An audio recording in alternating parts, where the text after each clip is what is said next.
Mas eu não posso deixar de dizer, meu amigo, que uma nova mudança em breve vai acontecer. E o que há algum tempo era jovem novo, hoje é antigo. E precisamos todos rejuvenescer. Você não sente nem vê, mas eu não posso deixar de dizer, meu amigo, que uma nova mudança em breve vai acontecer. E o que há algum tempo era jovem novo, hoje é antigo. E precisamos todos rejuvenescer. Junho de 2013, exatamente há 7 anos atrás, a Polícia Militar do Estado de São Paulo dispersava uma manifestação do movimento Passe Livre em prol da redução da tarifa do transporte coletivo, melhoria e melhor movimentação urbana. Não apenas os organizadores e os participantes da militância foram reprimidos, mas transeuntes, pessoas que estavam em bares, restaurantes e até em suas casas, que saíram às portas ou à sacada dos prédios para assistir ao massacre, foram também agredidos com bomba de gás e pimenta pelas forças do governo aqui da cidade de São Paulo, na capital de São Paulo. A partir daquele evento, e nos dias seguintes, por que não dizer meses, final de junho, todo mês de junho, julho, agosto, entrou pelo mês de setembro, as médias e pequenas cidades brasileiras foram tomadas por manifestações massivas de uma fração da sociedade brasileira reacionária e raivosa, que, içando a bandeira da volta à ditadura, críticas duras aos partidos e às instituições do Estado e contra a corrupção, se organizar e ganhar uma força tão grande que não é exagero dizer que hoje, se estamos prisioneiros do governo como Jair Bolsonaro, na forma como trata, entrega o país ao imperialismo, a forma como debocha dos milhares de mortos infectados pela pandemia do coronavírus, tudo começou, digamos assim, a partir daquele evento de 2013. Eu sou o Antônio Macário de Moura, colaborador do canal Conexão Marxista, e quero aqui traçar algumas reflexões hoje, nesse vídeo, acerca de partido político, militância e movimentos sociais dos últimos 40 anos. Evidentemente que o que aconteceu em 2013 não nasceu naquele dia. Nada na sociedade, e se tratando de relações humanas, nasce como cogumelos no pasto. Tudo tem um longo processo histórico até se constituir em força que se alça na luta entre as classes. Para entender por que agora, nesse exato momento, os partidos, os movimentos continuam divididos e sem nenhuma ação mais contundente contra o desmando do país, o massacre da polícia nas periferias, torturas, assassinato, direitos dos trabalhadores sendo liquidados, a fome, o desemprego, e a resposta dos movimentos sociais da esquerda deixa muito a desejar, principalmente dos partidos. Isso não acontece por acaso. Para chegar a esse ponto, entender por que chegamos a esse ponto, é necessário dar uma volta rapidinho aí ao passado para poder entender como foram esses anos de vida dentro daquilo que se convencionou chamar democracia, quando na realidade trata-se de uma autocracia institucionalizada. No dia 15 de março de 1979, João Batista de Figueiredo assumiu a presidência da República. No discurso de posse, proferiu ele que jurava fazer desse país uma democracia. E ele se empenhou em cumprir a sua promessa. Um ano após ter chegado ao governo, um pouco mais de um ano, ele fez aprovar uma lei que era para a reforma partidária. Por que ele fez isso? Porque durante o regime militar, apenas duas forças políticas organizadas atuaram, a partir de 64 para frente, nas disputas políticas. E aqui cabe uma observação. Diferentemente das ditaduras, de outras ditaduras do continente latino-americano e até em países de outros continentes, a ditadura brasileira sempre se intitulou democrática, porque você tinha o Partido da Arena, Aliança Renovadora Nacional, ligado ao grosso do empresariado, das classes médias, subordinado ao imperialismo, mas também comportava no embate, nas disputas, o MDB, Movimento Democrático Brasileiro, que durante o período congregava todas as forças progressistas e até comunistas na oposição contra a ditadura militar. De modo que o Figueiredo, ao aprovar a lei da reforma partidária, tinha e cumpriu o que ele prometeu de quebrar o bloco, pulverizando a sua militância descontente com o regime militar em vários partidos. E, como todos sabemos, o Partido dos Trabalhadores, criado em fevereiro de 81, foi exatamente nesse processo, dentro desse processo, não só o PT como outros partidos. O próprio MDB virou PMDB. E é muito interessante frisar, aliás, necessário frisar, que muitos intelectuais, grandes intelectuais, viam com desconfiança esse jogo da política e da caserna para preparar a transição da autocracia bonapartista para a autocracia institucionalizada, que por eles chamado de redemocratização ou democracia, e também assim concebida pela esquerda, até hoje. E ele conseguiu. Em 1980, portanto, o ano antes da criação do Partido dos Trabalhadores, Golbery Couto e Silva, um militar, um oficial do Exército Brasileiro, que havia organizado a Escola Superior de Guerras entre 1946 e 1948 e preparado o terreno para o golpe de 64, entra em cena para orientar a classe dominante, evidentemente, e as forças do Estado, como agir dentro do processo de democratização e dali para frente, com vigência da autocracia institucionalizada, que eles chamam até hoje de democracia. E dizia ele, a preocupação dele era o seguinte, que a prática política tinha que ser restrita apenas aos partidos instituídos.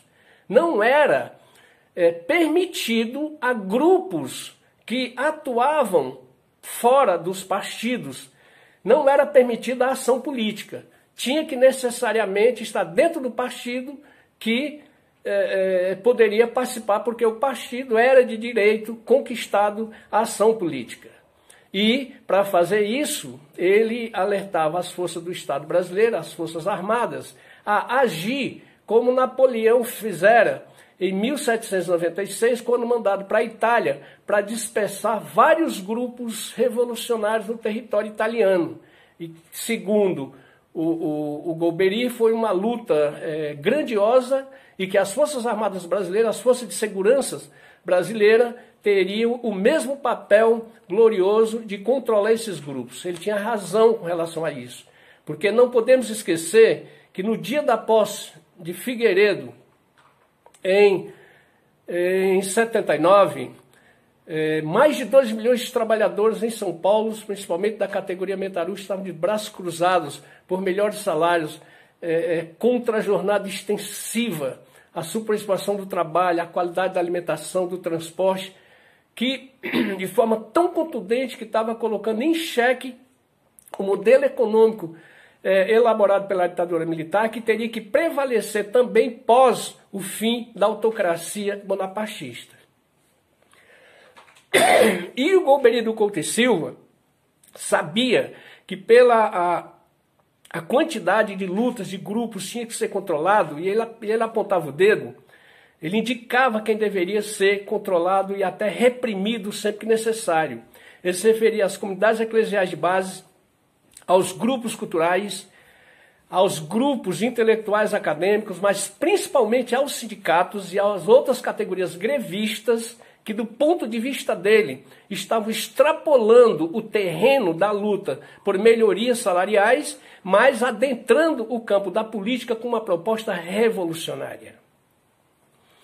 É exatamente essa proposta dele que teria, sim, que ter uma espécie de controle muito bem elaborada. Claro que ele teve sucesso na proposta dele, mas não deve somente a ele, ao Golbery,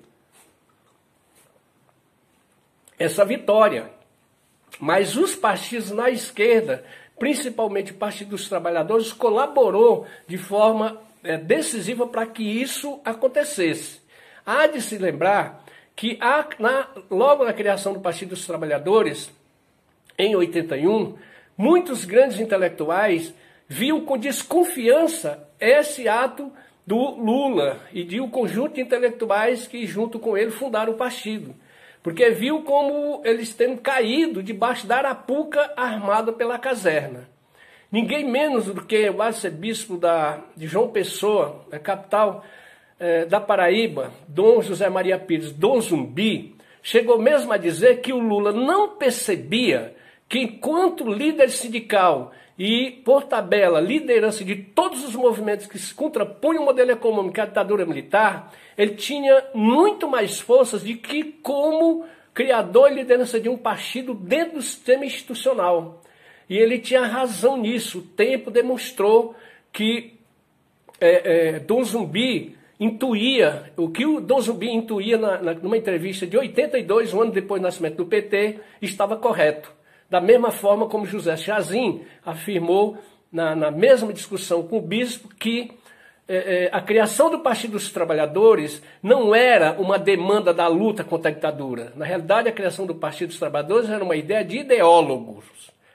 E, a partir dali, da criação do partido mesmo, institucionalizado, o trabalho das suas lideranças foi no sentido de drenar e redirigir toda a rebeldia dos trabalhadores, a contar pelos metalúrgicos, os sindicatos mais engajados, para a construção do partido naquela perspectiva de que deveria, dentro da institucionalidade, a luta na institucionalidade por ocupar espaço em prefeituras, governo de estado e governo federal, era o caminho mais seguro para pôr em práticas as reformas sociais que dimanavam da rebeldia e da luta dos trabalhadores contra a ditadura militar.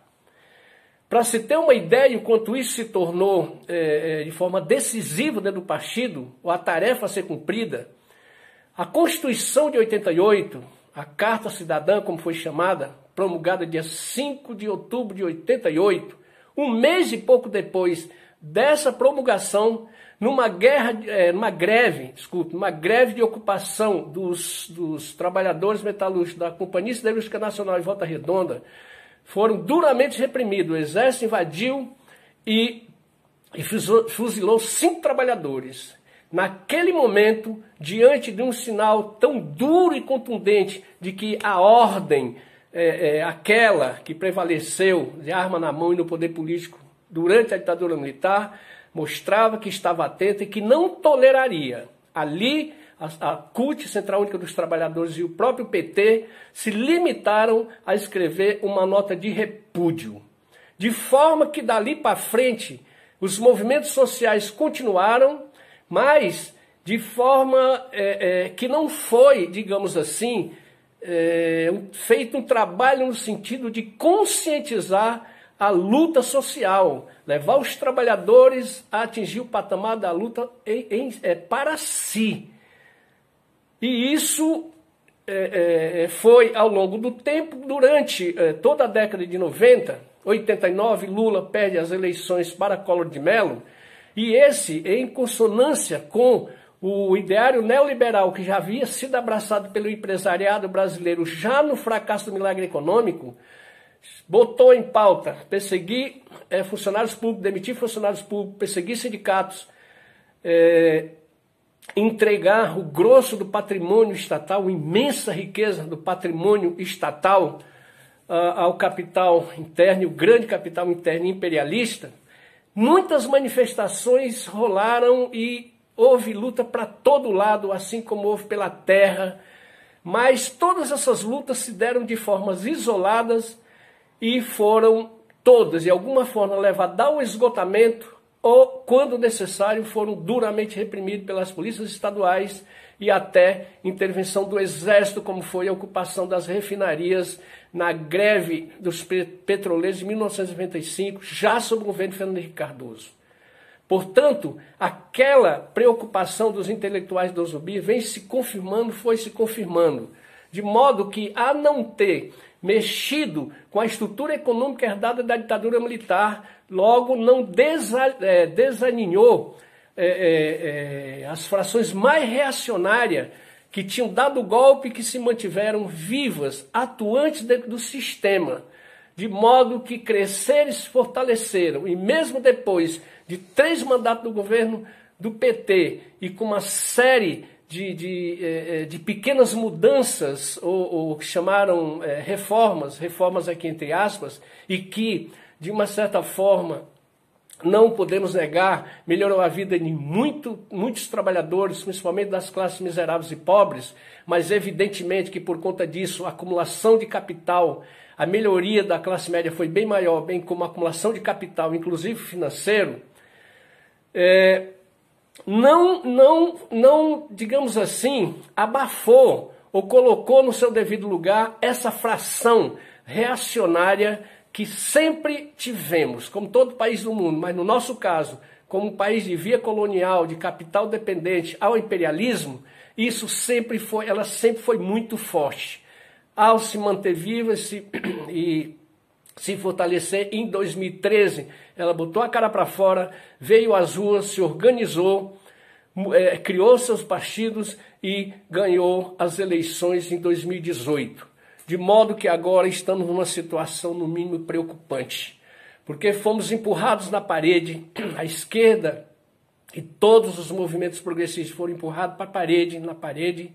Estamos aqui submetidos a um governo, uma forma de administração que abriu o país ao imperialismo, não fez nada que não seja para desmontar não só o sistema produtivo, mas o sistema político, entupiu o governo de generais e participam de forma criminosa de manifestações em defesa da ditadura militar, pelo fechamento do Congresso Nacional, prisão de lideranças, ministros da Suprema Corte, sem que esses movimentos, a difusão de movimentos sociais, se junta a esses partidos que foram criados ou antes da ditadura, ou que dentro da estrutura da ditadura, que é o caso do PT, tenha conseguido catalisar, unificar a maioria desses movimentos, ou todos os movimentos que são contra isso que está aí, numa luta que venha